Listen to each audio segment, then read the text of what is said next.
करुणा की अवतार श्रमणपति भगवान महावीर स्वामी के पावन पवित्र श्री चरणों में कोटि कोटि वंदन नमन।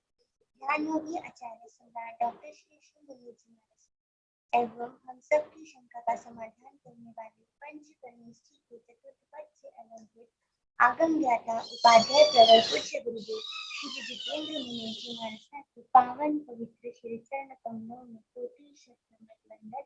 ऑनलाइन एजुकेशन के प्रणेता संघ सेतु उपाध्याय प्रवर पूज्य गुरुदेव श्री रविंद्र मुनि जी महाराज के चरणों में कोटि कोटि वंदन नमन एवं सुख सादा पूजते हैं। आगम वाचना में पधारे पूज्य सभी गुरु भगवंतों एवं गुणी तुल्य पूज्य सभी महर्षियों जी के चरणों में कोटि कोटि वंदन नमन। आज ज्ञानदाता आगम प्रदाता मम आराध्य पूज्य गुरुदेव श्री जी की प्रत्यक्ष वंदना का नाम ले रहे हैं। निर्भीक वक्ता महासाध्वी श्री संतोष कुमारी जी महाराज की शिष्या साध्वी श्री डालीमा जी महाराज साध्वी श्री परिधि जी महाराज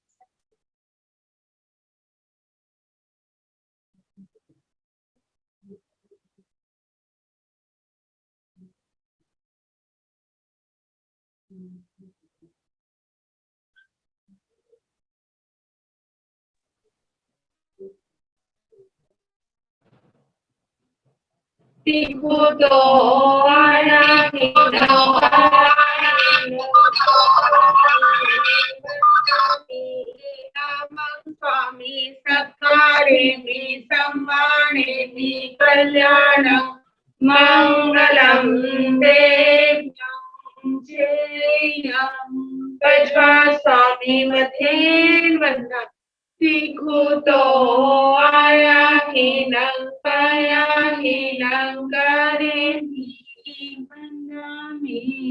नमः स्वामी सत्कारे मी सम्माने मी कल्याण मंगलम जयं स्वामी सीखो तो आया ही नंकारे मी वंदना स्वामी सत्कारे मी सम्माने मी मंगलम देव्यं जयं कज्वा स्वामी सुख साता गुरुदेव। हाँ जी, सुख साता है आप सबको।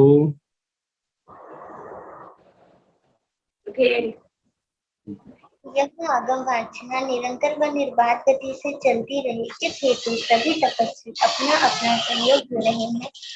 आज की तपस्या साध्वी श्री समता जी महाराज, साध्वी श्री श्रेयसा जी महाराज उपवास, साध्वी श्री दर्शना जी महाराज उपवास, मां साध्वी डॉक्टर श्री रविंद्र जी महाराज, साध्वी श्री हितांशु जी महाराज उपवास, साध्वी श्री समता श्रेयसा जी साधु परिवार की तरफ से तपस्या, दिव्य साधिका मां साध्वी श्री रश्मि जी महाराज की शिष्या साध्वी श्री शिव प्रज्ञा जी महाराज उपवास, महासाध्वी श्री जगदीशमती जी महाराज की शिष्या दिव्य साधिका उपवास, प्रवचन भास्कर महासाध्वी श्री संतोष कुमारी जी महाराज उपवास, तरुण तपस्वी महासाध्वी श्री शमा जी महाराज उपवास, साध्वी श्री करुणा जी महाराज उपवास। हम सभी तपस्वियों को तप की सुख साता पूछते हैं। अब हम पूज्य गुरुदेव श्री जी से करबद्ध प्रार्थना करते हैं कि आप अपनी अमृतमय वाणी से हमें कृतार्थ करें। पधारे गुरुदेव मतीन वंदन।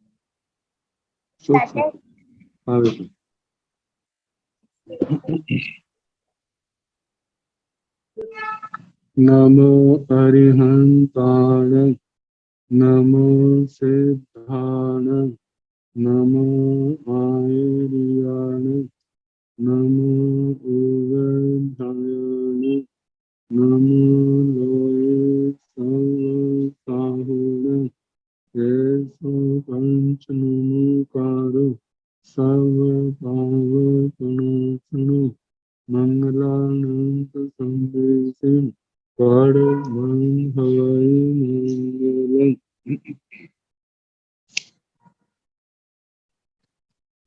जिन शासन जिन वाणी सदा जयवंत हो, श्रवण सम सदा अविचल मंगल हो, मुक्ति को प्राप्त श्रमण भगवान महावीर स्वामी, उनकी परम पावन कल्याणी भागवती वाणी वाचक प्रमुख श्री इंद्र भूति गौतम आदि गणधर भगवान जुग प्रधानाचार्य परम पूज्य श्री सुधर्मा स्वामी जी महाराज, उनकी परम पावन पाठ परंपरा वर्तमान आचार्य ज्ञान योगी परम पूज्य श्री शिव मुनि जी महाराज एवं गुरुजन सबके पावन चरण सोचों में मेरा अनंत अनंत वर वंदना नमस्कार। आगम परिषद में विराजमान वरिष्ठ मुनिराज, अन्य मुनिवृंद, परमादरणीय भगवती स्वरूप महासाध्य श्री स्थान सूत्र की वाचना प्रारंभ है। दूसरे स्थान का प्रथम उद्देश्य सुनाया जाए। कल सूक्ष्म संप्राय संयम का वर्णन सुनाया था। अब बादर संप्राय सराग संयम का वर्णन। तो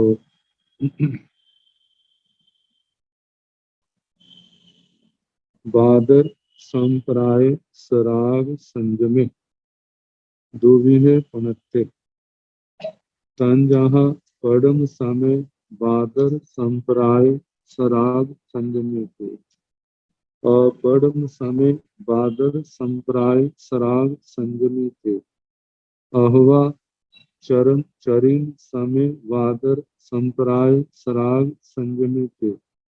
अचरिन समय बादर संप्राय सराग संयमे थे। अहवा बादर संप्राय सराग संयमे दुविहे पुनत्ते तन जहाँ पड़ी वाई चे पड़ी वाई चे। वादर संप्राय सराग संयम कल वर्णन आया था। सराग संयम और वीतराग संयम। सराग संयम के दो भेद किए थे, सूक्ष्म संप्राय सराग संयम और बादर संप्राय सराग संयम। सूक्ष्म संप्राय सराग संयम का वर्णन कल सुना चुके हैं। आज बादर संप्राय सराग संयम का वर्णन आ रहा है। तो कहा है कि बादर संप्राय सराग संयम ये दो प्रकार का कहा। सूक्ष्म संप्राय सराग संयम में तो केवल संज्वलन का सूक्ष्म रूप से लोभ रहता है। शेष मौनी कर्म के भेद या तो शांत होते हैं उपशम श्रेणी वाले के और क्षपक श्रेणी वाले के क्षय होते हैं। बादर संप्राय सराग संयम में कषायों का उदय तो है, लेकिन सूक्ष्म की अपेक्षा विशेष है, ज्यादा है। तो जैसे जैसे गुण स्थानों में नीचे उतरते जाते हैं, कषायों का उदय बढ़ता जाता है, विकृतियों का भी, दूसरे दोषों का भी उदय बढ़ता जाता है। लेकिन उदय होना बड़ी बात नहीं है, लेकिन साधक के लिए जो निर्देश है कि उस उदय के भाव में बहना नहीं। इसमें जो संघर्ष होना चाहिए, कर्म उदय में आते हैं जिसमें प्रकृतियों में, इंद्रियों में, मन में चंचलता की संभावना होती है, लेकिन उनको रोकना, इसका अभ्यास साधक को करना है। जो साधक अपने विकारों को रोकने में, दबाने में, क्षय करने में सफल होता है, उसकी साधना सफल है। और जो इनके भाव में जत किंचित रूप से बहता है तो वह जल्दी प्रायश्चित के द्वारा शुद्धिकरण कर लेता है। लेकिन ज्यादा बह जाए और अपने आप को ना संभाले तो वह गिर करके असंयम की ओर भी बढ़ जाता है। तो साधना का नाम तो यही है कि उन उदय में आने वाले विकारों को, उन विकारों के ऊपर विजय पाना। और विजय जो है अपने विवेक के ऊपर, अपने धैर्य के ऊपर, अपनी समझ के ऊपर निर्भर है। जितना धैर्य होगा, आत्मबल होगा, विवेक होगा, समझ होगी, साधक अपने आप को स्थिर रखेगा। यदि इन बातों की कमी है तो वो उन विकारों के भाव में बह जाएगा, और जिसका परिणाम होगा कि वो संयम को अपने हाथों से खो बैठेगा। तो बताया है बादर संप्राय सराग संयम के दो भेद कहे। तंजाहा जैसे कि जे भेद में प्रथम समय, अप्रथम समय, चरम समय, अचरम समय, इनको लेकर के दो दो भेद किए जा रहे हैं। पहले प्रथम अप्रथम समय को, जिस समय आत्मा बादर संप्राय सराग संयम से आता है, तो इसके अंदर आने का एक तो यह है कि असंयम से निकला है, और संयम से निकल करके बादर संप्राय संयम में आया है। इस दृष्टि से प्रथम समय, पहले समय असंयम से निकल करके या देश वृत्ति से निकल करके बादर संप्राय संयम में आया है। तो पहले समय में है तो उसके लिए कहा जाएगा परम समय बादर संप्राय सराग संयमी थे। प्रथम समय बादर संप्राय सराग संयम। और जिसको इस संयम में आए को एक से ज्यादा समय हो गए हैं, तो वह दूसरा भेद अपरम समय बादर संप्राय सराग संयमे थे। अप्रथम समय बादर संप्राय सराग संयम है। ये तो हो गया असंयम से या तेज वृत्ति से निकल करके इस सरल वृत्ति में आया है। लेकिन जब आत्मा सूक्ष्म संप्राय से निकल करके इस बादल संप्राय संयम में आता है, तब भी उसका जो रूप हमारे सामने है, पहला समय का प्रथम समय बादल संप्राय सराग संयम होगा।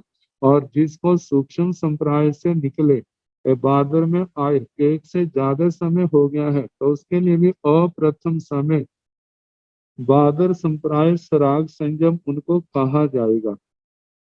अब इसके आगे चरम अचरम को लेकर के, जब आत्मा बादर संप्राय संयम से सूक्ष्म संप्राय संयम की ओर बढ़ रहा है, तो उस समय जिनका अंतिम समय है वो चरम समय के नाम से कहलाएगा। और जिनको सूक्ष्म संप्राय संयम में जाना है, परिणाम उत्तरोत्तर वर्तमान हो रहे हैं, लेकिन अभी चरम समय नहीं आया, उससे पहले ही है।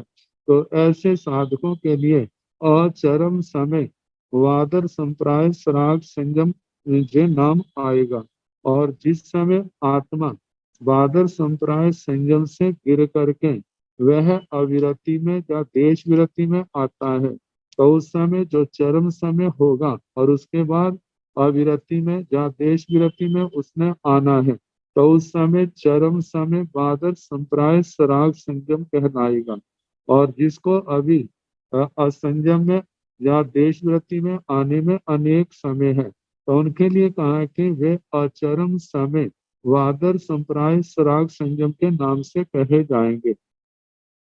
तो यही बताया जा रहा है अहवा चरम समय बादर संप्राय सराग संयमे चेव, अचरम समय बादर संप्राय सराग संयमे चेव, अथवा चरम समय बादर संप्राय सराग संयम और अचरम समय वादर संप्राय सराग संयम। अहवा वादर संप्राय सराग संयम में दुविधा पड़ते, और दूसरे प्रकार से बादर संप्राय सराग संयम का वर्णन किया जा रहा है कि अथवा बादर संप्राय सराग संयम दो प्रकार का कहा है। तंजहा जैसे कि परिवाही चेव अपरिवाही चेव, एक प्रतिपाती है एक अप्रतिपाती है।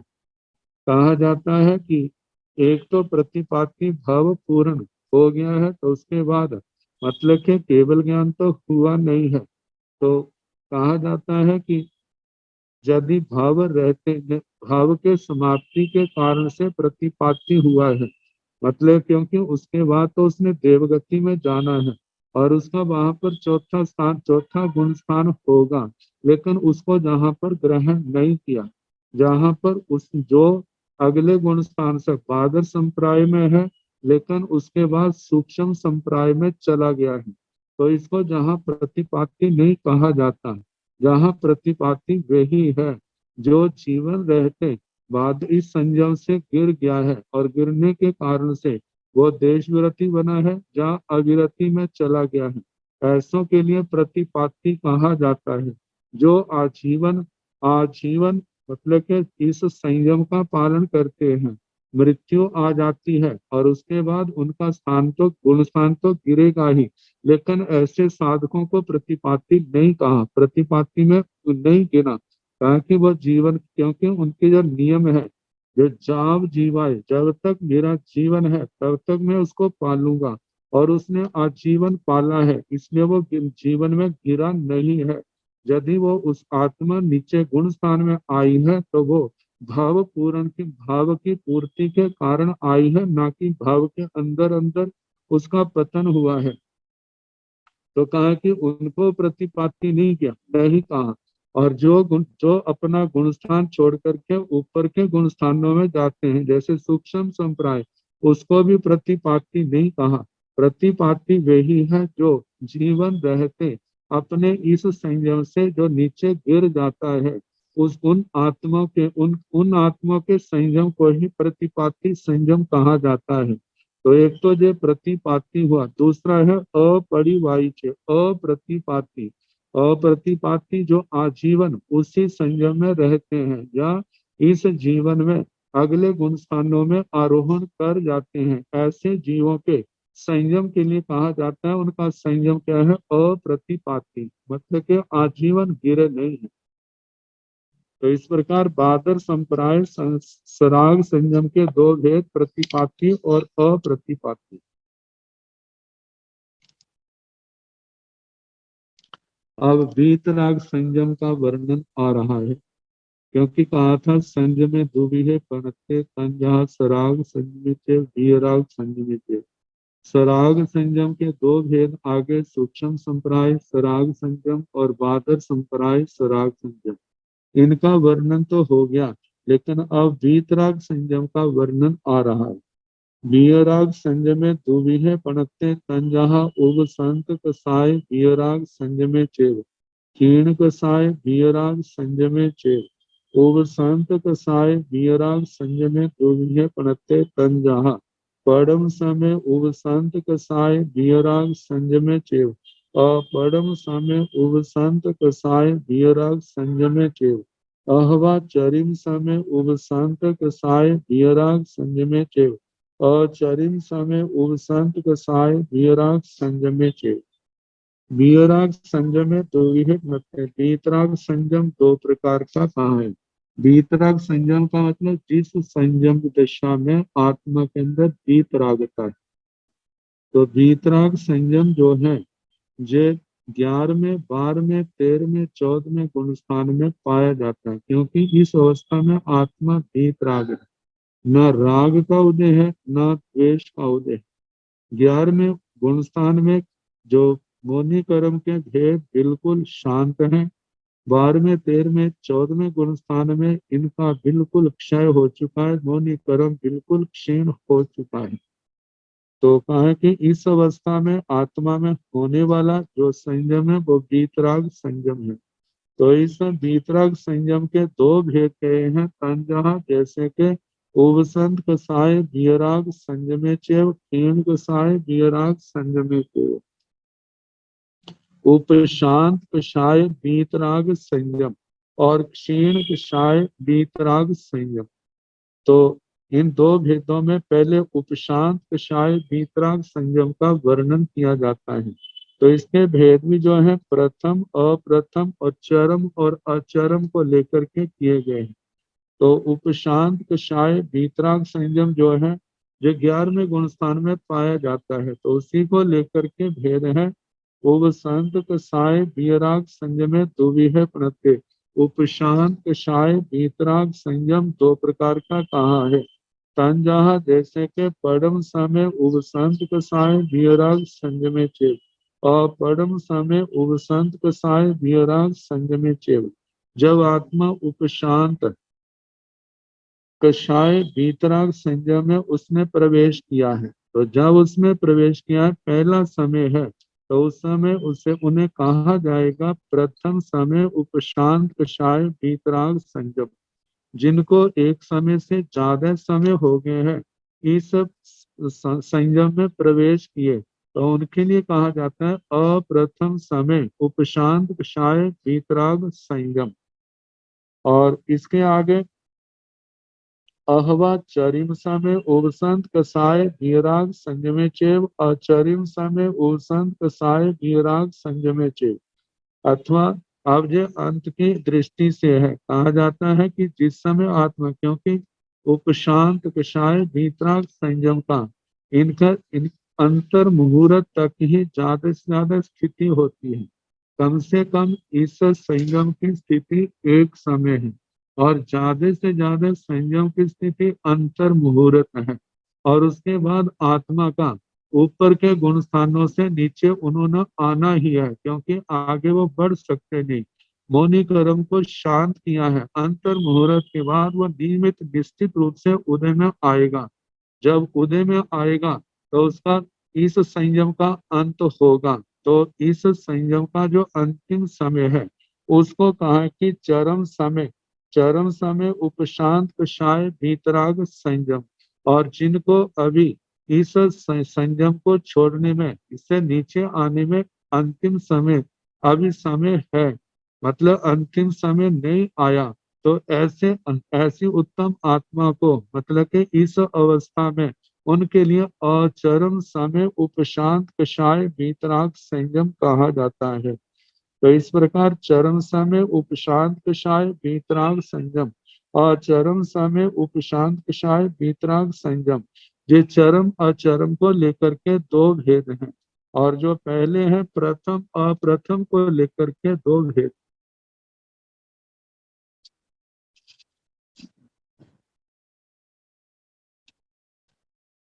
ऐसी आत्माओं के लिए कहा जाता है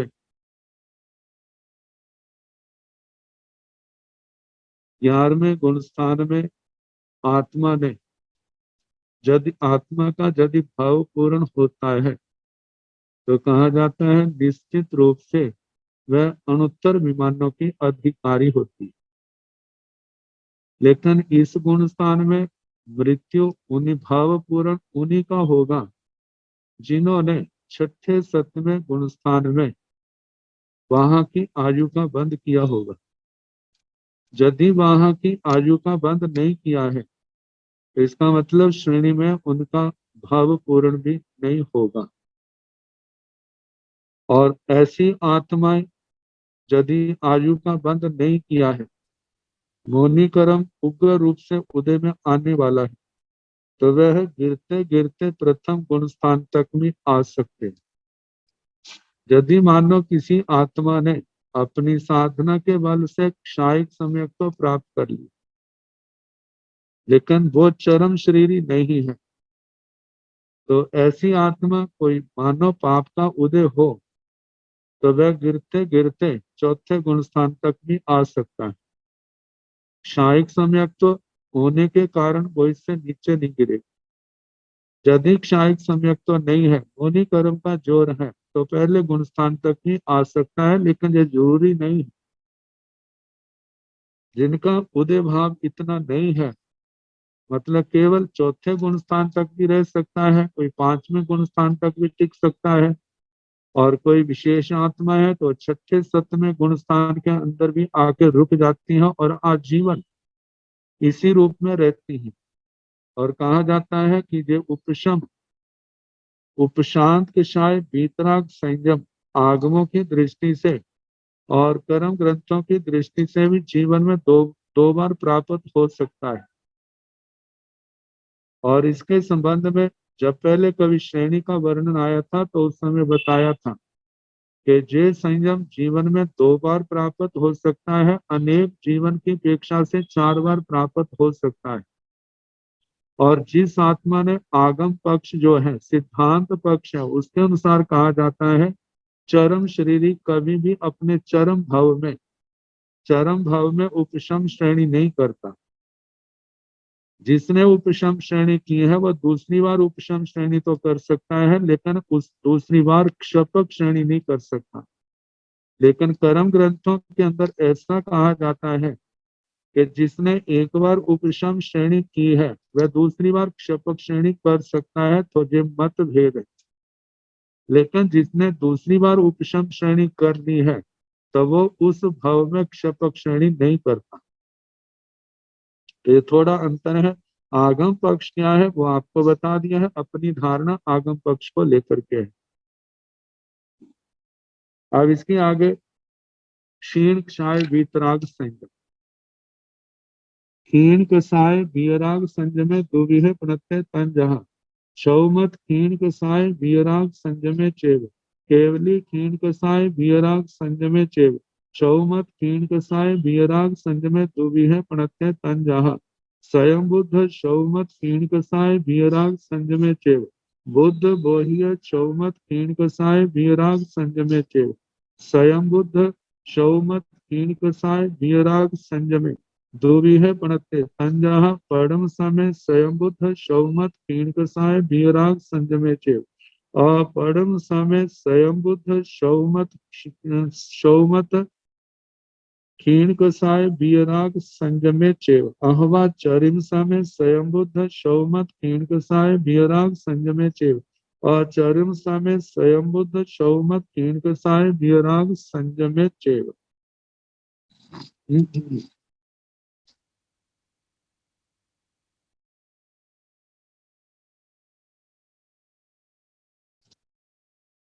क्षीण कषाय वीराग संयम में दो भी है पनते। क्षीण कषाय वीतराग संयम दो प्रकार का कहा है। क्षीण कषाय जहां पर क्षय खत्म हो गए, क्षीण हो गया, क्षय हो गया कषायों का, ऐसे ऐसी आत्मा क्षपक श्रेणी वाला जब 10वें गुणस्थान का अंतिम समय आता है तो उनके क्षय जो है पूर्ण रूप से क्षीण हो जाते हैं।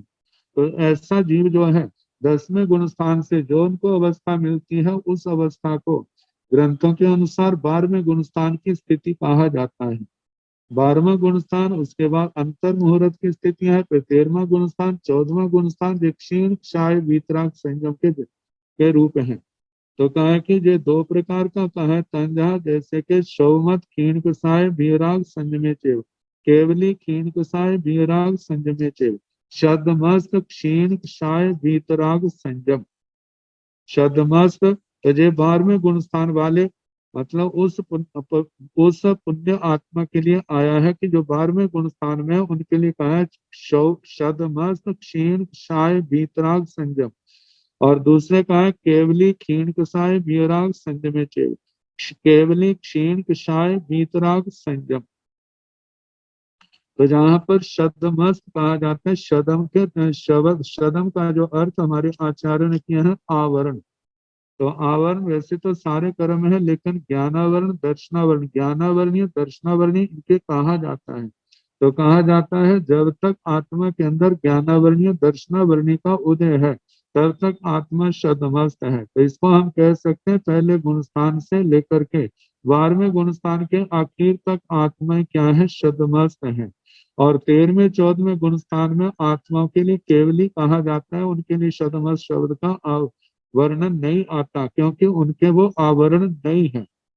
तो इस प्रकार शब्दमस्त क्षीण क्षाय वीतराग संयम और केवली क्षीण क्षाय वीतराग संयम शौमत क्षीण कसाय वीराग संयमे दुविहे पड़ते तन जहाँ शब्दमस्त वीतराग शब्दमस्त क्षीण क्षाय वीतराग संयम दो प्रकार का कहा है, जैसे कि स्वयं बुद्ध शौमत क्षीण कसाय वीराग संयमे चेव बुद्ध बोह्य शौमत क्षीण कसाय वीराग संयमे चेव।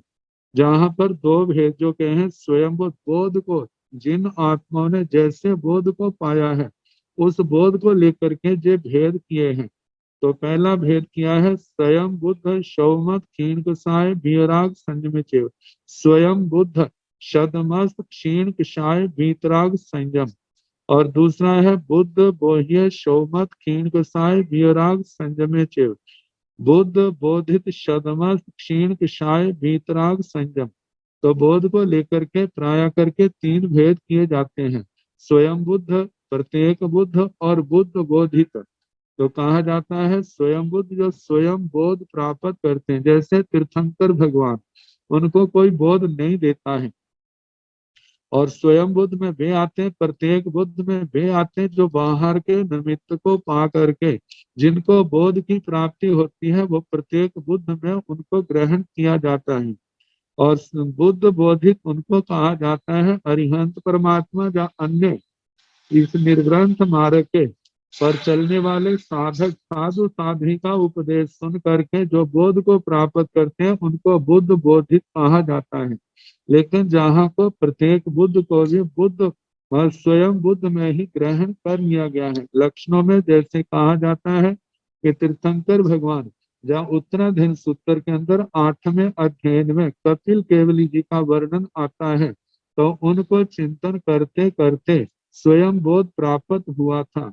तो ऐसे साधक जो हैं, और उसके बाद स्वयं देवता के द्वारा भेष प्रदान किया गया और स्वयं दीक्षा ली है, और 6 महीने के बाद उनको केवल ज्ञान केवल दर्शन हुआ है। तो ऐसी आत्मा को स्वयं बुद्ध में दिया है।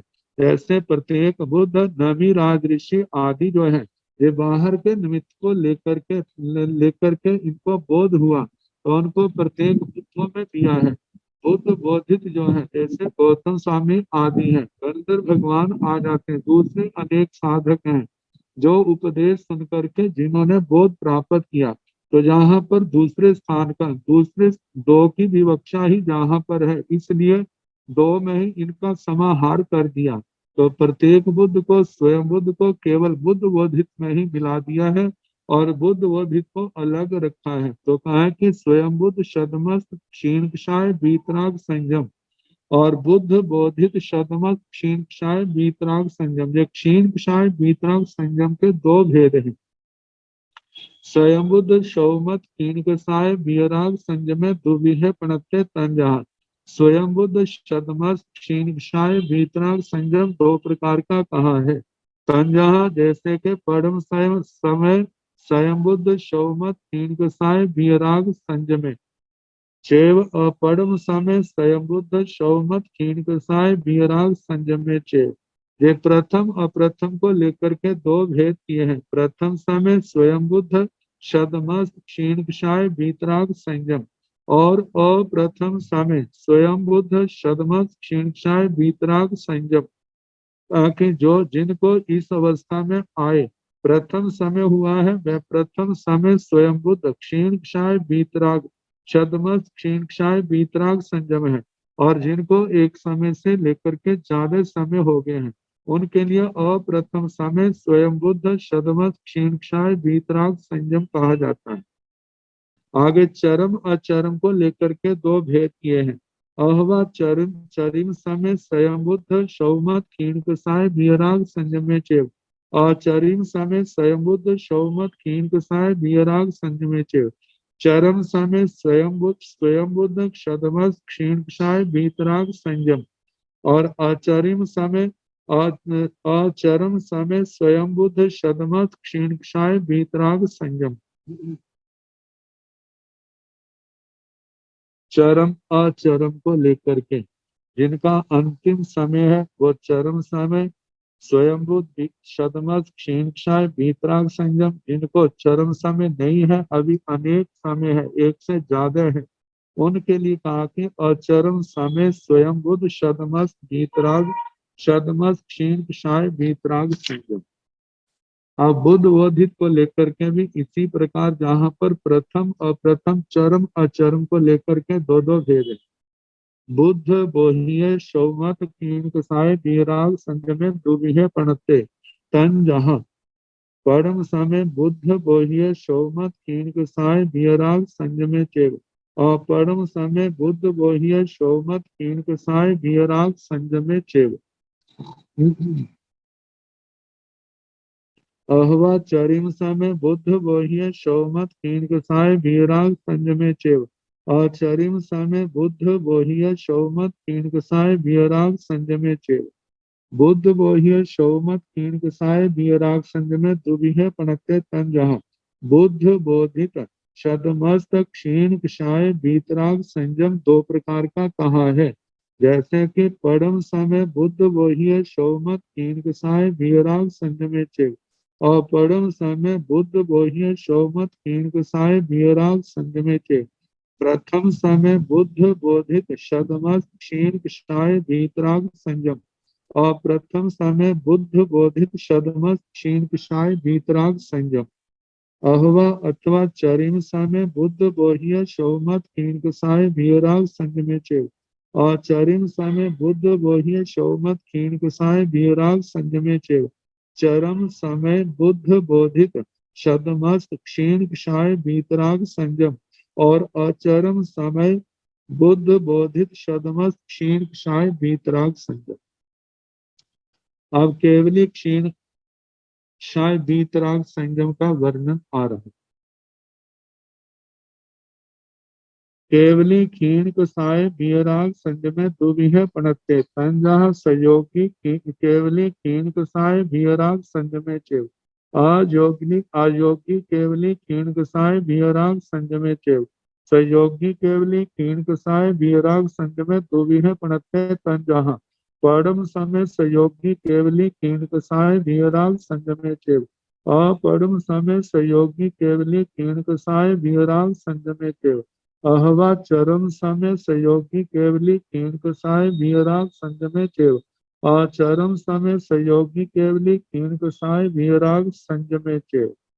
अयोगी केवली क्षीण कसाय वीराग संयमे दुविह पणत्ते तंजः परम समय अयोगी केवली क्षीण कसाय वीराग संयमे चेव।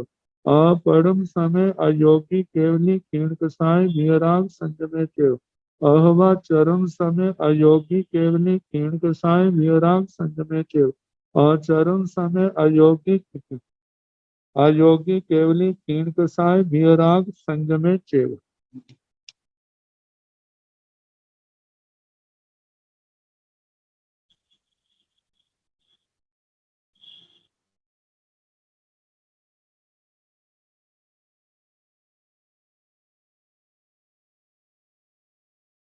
केवली क्षीण कषाय वीतराग संयम दुविह पणत्ते। केवली क्षीण कषाय वीतराग संयम दो प्रकार का कहा है। तंजः जैसे के सहयोगी केवली क्षीण कषाय वीतराग संयम के। सहयोगी केवली क्षीण कषाय वीतराग संयम। अयोगी केवली क्षीण कषाय वीतराग संयम के। अयोगी केवली क्षीण कषाय वीतराग संयम। जहाँ पर सहयोगी अयोगी को लेकर के दो भेद के हैं। सहयोगी केवली का मतलब 13वें गुण स्थान में रहने वाली आत्मा। अयोगी केवली का मतलब 14वें गुण स्थान में विराजमान स्थित आत्मा। तो इनके भी आगे चरम प्रथम अप्रथम चरम अचरम को लेकर के दोनों ही अवस्था में 13वें गुण स्थान में भी और 14वें गुण स्थान में भी दो दो भेद हो जाते हैं। सहयोगी केवली क्षीण कषाय वीराग संयम दुविह पणत्ते। सहयोगी केवली क्षीण क्षाय वीतराग संयम दो प्रकार का कहा है। तंजः जैसे के परम समय सहयोगी केवली क्षीण कषाय वीराग संयमे चेव। अपरम समय सहयोगी केवली क्षीण कषाय वीराग संयमे चेव। जिन आत्मा को केवल ज्ञान हुए पहला समय हुआ है ऐसी आत्मा को प्रथम समय मतलब ऐसी आत्मा को प्रथम समय सहयोगी केवली क्षीण क्षाय वीतराग संयम कहा जाता है। और जिनको एक से ज्यादा समय हो गए हैं उन आत्माओं के लिए अप्रथम समय सहयोगी केवली क्षीण क्षाय वीतराग संयम कहा जाता है उनका। तो जिनका जिनका अंत दूसरे दृष्टि से दो भेद हैं चरम अचरम को। जिनको 13वें गुण स्थान का अंतिम समय है ऐसे जीवों का संयम जो है चरम समय सहयोगी केवली क्षीण क्षाय संयम है। वीतराग संयम है। जिनको अभी एक से ज्यादा समय है उनके लिए अचरम शब्द का प्रयोग हुआ है। तो कहा कि अहवा चरम समय सहयोगी केवली क्षीण क्षाय वीराग संयमे चेव। अचरम समय सहयोगी केवली क्षीण क्षाय वीराग संयमे चेव। अथवा चरम समय सहयोगी केवली क्षीण क्षाय वीतराग संयम जो अंतिम समय में विराजमान है। और जो जिनका अभी अंतिम समय नहीं है एक से ज्यादा समय अभी शेष है इस गुण स्थान के तो उनके लिए कहा है कि उनका संयम कैसा है। अचरम समय सहयोगी केवली क्षीण क्षाय वीतराग संयम। अब अयोगी केवली को लेकर के भी प्रथम अप्रथम चरम अचरम को लेकर के दो दो भेद किए हैं। अयोगी केवली क्षीण कषाय वीराग संयम दुविह पणत्ते। अयोगी केवली क्षीण क्षाय वीतराग संयम दो प्रकार का कहा है। संजय जैसे कि परम समय अयोगी केवली क्षीण क्षाय वीतराग संयमे चेव। अपरम समय अयोगी केवली क्षीण क्षाय वीतराग संयमे चेव। प्रथम समय अयोगी केवली क्षीण क्षाय वीतराग संयम। अप्रथम समय अयोगी केवली क्षीण क्षाय वीतराग संयम 14वें गुण स्थान में प्रवेश किए। जिनका प्रथम समय है वे प्रथम समय अयोगी केवली क्षीण क्षाय वीतराग संयम है उनका। और जिनको एक से ज्यादा समय हो गए हैं तो ऐसे जो है अप्रथम समय अयोगी केवली क्षीण क्षाय वीतराग संयम है उनका। तो ऐसे चरम और अचरम को लेकर के अहवा चरम समय अयोगी केवली क्षीण क्षाय वीतराग संयमे चेव। अचरम समय अयोगी केवली क्षीण क्षाय वीतराग संयमे चेव।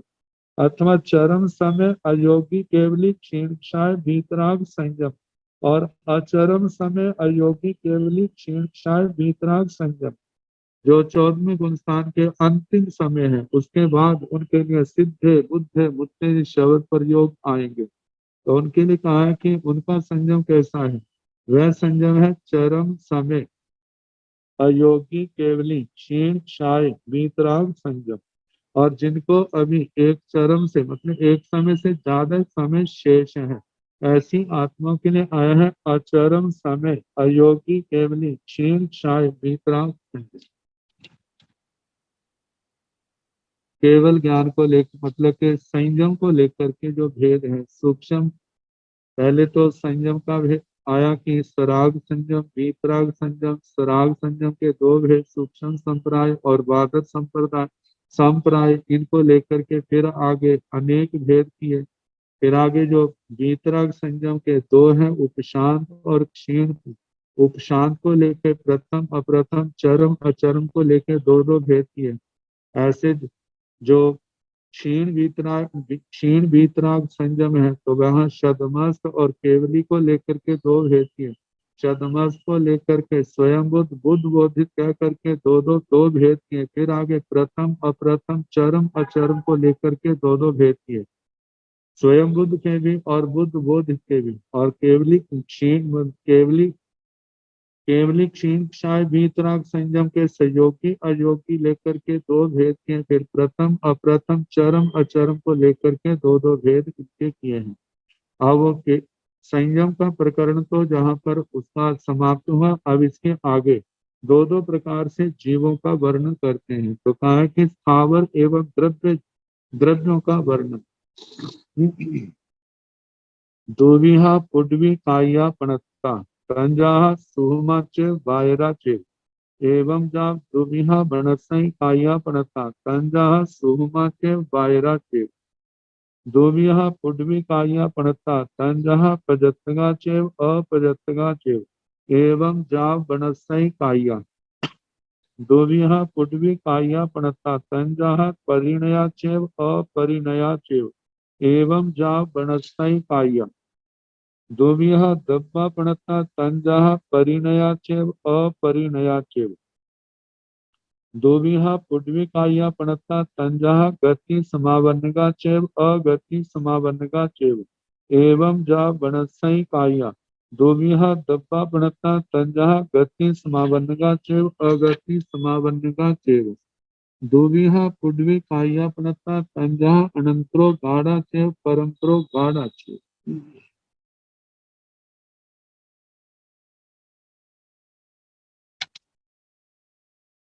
दुविहा पुडवी काया पणता पृथ्वी का एक जीव दो प्रकार के थे।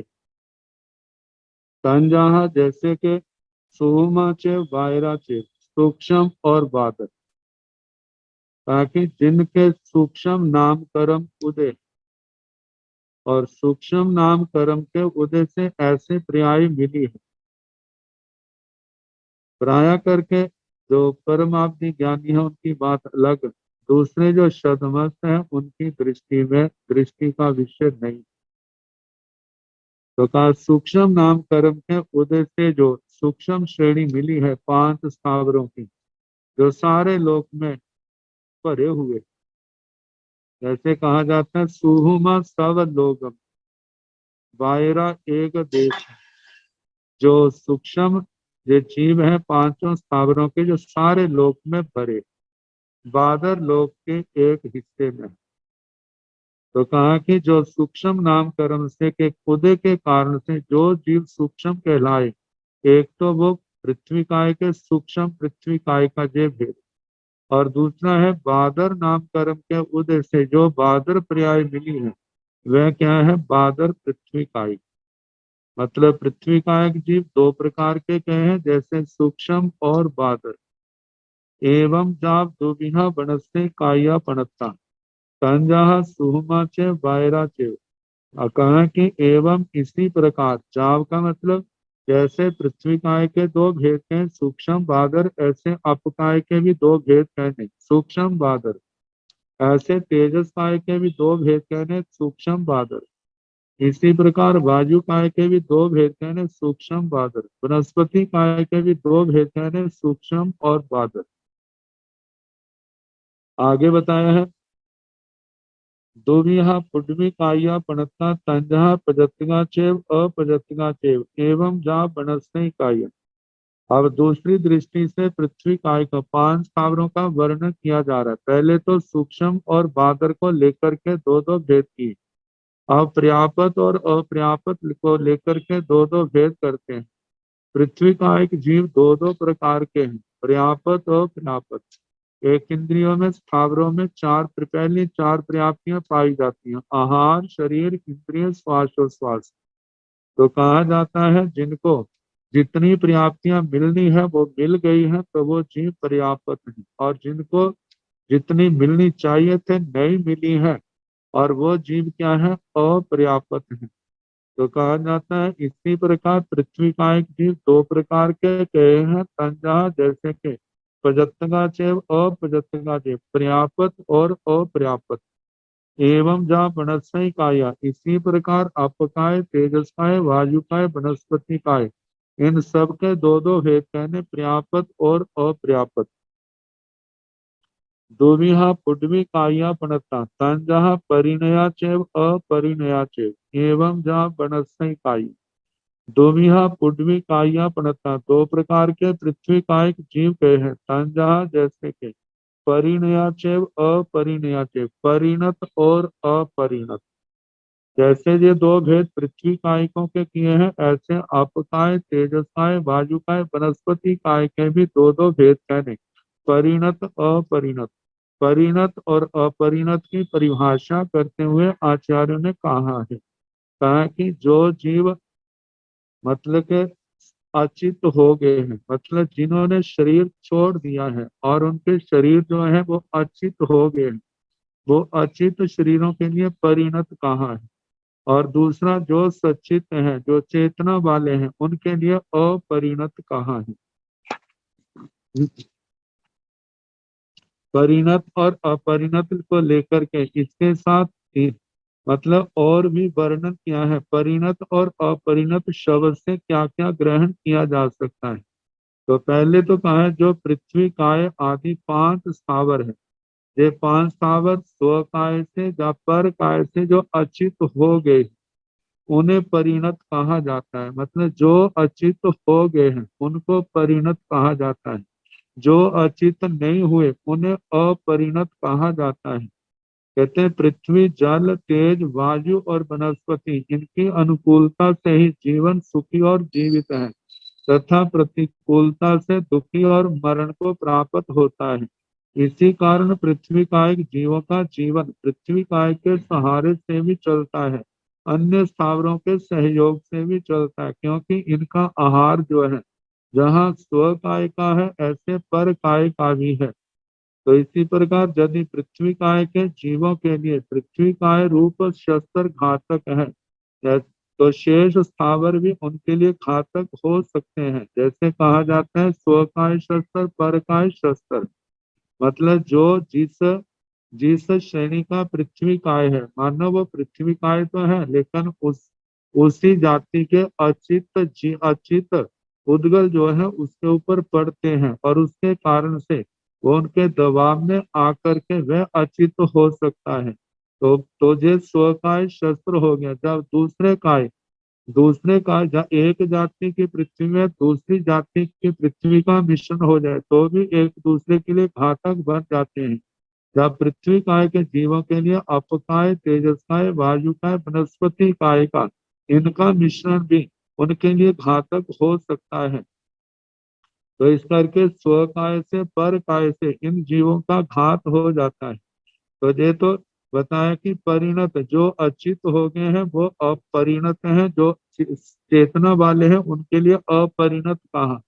और दूसरा कहा है इसका, अथवा जिस स्थावर का वर्ण, गंध, रस और स्पर्श अन्य अवस्था में परिणमन हो जाता है उसे परिणत कहा कहते हैं। जो अभी पहली अवस्था में ही है वह अपरिणत है। जब कोई अवस्था एक अवस्था से पृथ्वी काय आदि है एक अवस्था से दूसरी अवस्था में परिणत हो गए हैं तो वो परिणत है। जो परिणत नहीं हुए एक ही अवस्था में है तो उनके लिए अपरिणत कहा जाता है। अब तीसरा इसमें कहा है कि जिस पृथ्वी काय के द्वारा किए हुए आहार का परिणमन हो गया है वह तो परिणत परिणत है, और जिसका परिणमन नहीं हुआ है वे अपरिणत कहा कहलाता है। सारांश यह है कि जीव द्रव्य और अजीव, जीव द्रव्य अजीव द्रव्य जब अपने विवक्षित परिणाम को छोड़कर परिणामांतर मतलब दूसरे परिणाम को प्राप्त होता है तब वो परिणत है। जब तक परिणत दूसरे परिणाम को प्राप्त नहीं हुआ है तो उसको अपरिणत कहा जाता है। ये परिणत और अपरिणत को लेकर के व्याख्या किए हैं। प्रकरण के अनुसार देखा जाए तो दो प्रकार के पृथ्वी काय जी जो पांच स्थावर है, परिणत और अपरिणत। तो परिणत का जहाँ पर मतलब जिन्होंने अपने शरीर को छोड़ दिया है और वो परिणत है, और जो चेतन अवस्था में जिन्होंने अपने शरीर ग्रहण किए हुए शरीर को नहीं छोड़ा है वे अपरिणत हैं। ऐसे पांचों स्थावरों के लिए ये आएगा।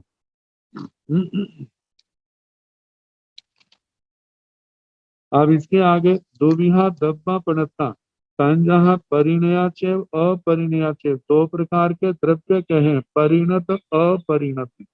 तो जहाँ पर एक द्रव्य जिसने पूर्व की पर्याय को छोड़ दिया है और दूसरी पर्याय को ग्रहण किया है तो उसके लिए परिणत आया है। और जिसने अपनी पूर्व की पर्याय को छोड़ा नहीं है, अग्नि पर्याय को ग्रहण नहीं किया, उस अवस्था में उस द्रव्य को अपरिणत कहा जाता है। आगे का है दुविहा पुडवी काया पणता तंजहा परिगति समावनगा चेव अगति समावनगा चेव एवं जा बनस्य काया। पृथ्वी का एक जीव दो प्रकार के कहे हैं, एक गति समापन्नक और एक अगति समापन्नक।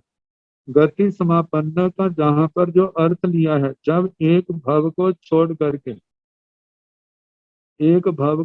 करके दूसरे भव में जा रहे हैं तो कहा कि जब तक उस स्थान पर नहीं पहुंचा है वो जीव बाट लेता है, रास्ते में जा रहा है, जिस समय उसके पास केवल दो शरीर तेजस तेजस और कार्बन, तो उस समय तो वो गति समापन्नक है। जब अपने स्थान में पहुंच जाता है तो उस समय उस जीव को अगति समापन्नक कहा जाता है। तो जैसे पृथ्वी काय के दो भेद है, गति समापन्नक अगति समापन्नक, इसी प्रकार एवं जहाँ वनस्पति काय ऐसे अपकाय, तेजसकाय, वायुकाय, वनस्पति काय का कहना। दुविहा दब्बा पणता तंजहा गति समावन्नगा चेव अगति समावन्नगा चेव दो प्रकार के द्रव्य कहे हैं। तंजहा जैसे के गति समावन्नगा चेव गति समापन्नक और अगति समावन्नगा चेव अगति समापन्नक। जब कोई द्रव्य एक स्थान से दूसरे स्थान पर जा रहा है, गमन कर रहा है, तो वह गति समापन्नक है। जब एक स्थान पर स्थिर है तो उस समय अगति समापन्नक है। दुविहा पुडवी काया पणता तंजहा अनंतरो गाढ़ा चेव परम्परो गाढ़ा चेव। पृथ्वी का एक जीव दो प्रकार के कहे हैं, जैसे अनंतरावगाढ़ और परम्परावगाढ़।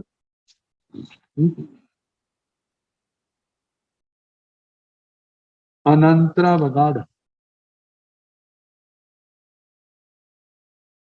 बिना अंतर के जो अवगाहित हैं एक स्थान पर, और जो लगातार अवगाहित है, तो जैसे पहले एक है फिर उसके बाद दूसरा है तीसरा है, इस प्रकार से परंपरावगाढ़। तो कहा कि पृथ्वी काय आदि 5 स्थावर जीवों को यदि विवक्षित आकाश प्रदेशों पर अवगाहित हुए केवल एक ही समय हुआ है। मतलब पृथ्वी कायिक आदि जो 5 स्थावर हैं, यदि वो एक स्थान पर स्थिर हुए हैं, एक स्थान पर आए हैं, तो जिनको वहां पहुंचे केवल एक समय हुआ है, तो उनके लिए कहा जाता है वो अनंतरावगाढ़ है। और जिनको उस स्थान पर अवस्थित हुए अनेक समय हो गए हैं, उनके लिए परंपरावगाढ़ कहा जाता है। ये समय को लेकर के अनंतरावगाढ़ और परंपरावगाढ़ की व्याख्या की है। जैसे अनंतर सिद्ध और परंपर सिद्ध, जिनको सिद्ध हुए एक समय हुआ है वे अनंतर सिद्ध हैं, और जिनको अनेक समय हो गए वे परंपर सिद्ध हैं।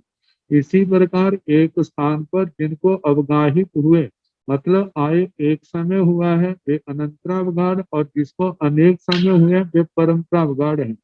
अथवा दूसरी व्याख्या इन्होंने आचार्य मार्य ने की है, जिन द्रव्यों की आकाश प्रदेशों पर परंपराबद्ध स्थिति होती है, परंपरावाद एक के बाद दूसरा, दूसरे के बाद तीसरा, ऐसे अनंतर, बीच में अंतर नहीं है, उन्हें अनंतरावगाढ़ कहा कहते हैं। और जो बीच बीच में अंतर पा करके अवगाढ़ स्थित हैं, उनके लिए परंपरावगाढ़ कहा जाता है। ये दो प्रकार की व्याख्या अनंतरावगाढ़ और परंपरावगाढ़ में जहां पर ली जाती है। अब इसके आगे काल और आकाश के संबंध में वर्णन आएगा। तो इसका कल तो रविवार है, सोमवार को जैसा समय होगा उसके अनुसार कराने का प्रयास किया जाएगा। नमो अरिहंताण, नमो सिद्धाण, नमो आयर्याण, नमो उभयत्रायाण, नमो लोये साहुण, एसो पंच नमो कारो साव पाव पणसणो मंगलानंद संवेदिं पाड़मं भवाई मंगलम। श्री तारी मंगलम हरिभक्ता मंगलम सिद्धा मंगलम साहु मंगलम केवली गुणतो धम्मो मंगलम। चतारी लोकोत्तमा हरिभक्ता लोकोत्तमा सिद्धा लोकोत्तमा साहु लोकोत्तमा केवली गुणतो धम्मो लोकोत्तमो। चतारी शरणं प्रवज्जामि हरिहन्ते शरणं प्रवज्जामि सिद्धे शरणं प्रवज्जामि साहु शरणं प्रवज्जामि केवली गुणतं धम्मं शरणं प्रवज्जामि। चार शरणे सुख करने दुख हरने मंगल करने और शरणागति कोय, जो भव प्राणी आश्रय अक्षय। सबको यथा योग्य वंदना सुख साथ।